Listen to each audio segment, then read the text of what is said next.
So dear students, we will see now prefix to infix. This is the prefix expression where the operators are present before the operand, and we have to convert this expression to infix expression. For this, what is our first step?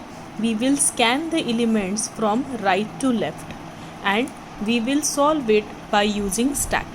So there will be two things, that is input stack and output.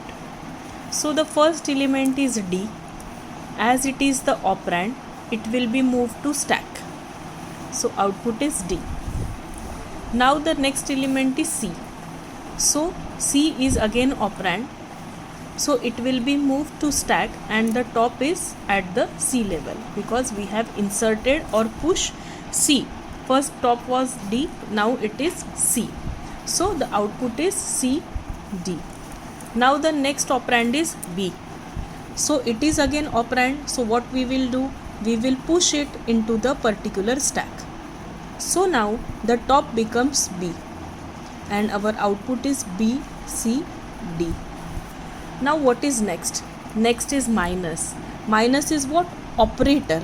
So now as it is operator, we will pop these two elements and then it will be kept in such a way that the operator is present in between them, that is B minus C.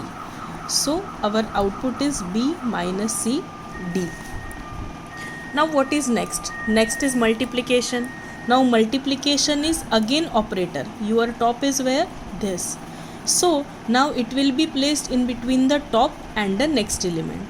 So it becomes B minus C into D. So the output is B minus C into D. Now what is next? Next is A. A is what? A is nothing but the operand.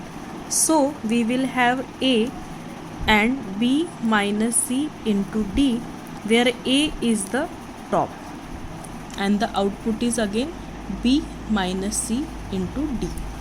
Now what is next? Next is addition. So addition is what? It is nothing but the operator, and this was our last step where top was at the A level. So now the addition operator will be kept in between this. So the operator is addition. So we will have A plus B minus C into D. So the output becomes A plus B minus C into D, which is the infix expression.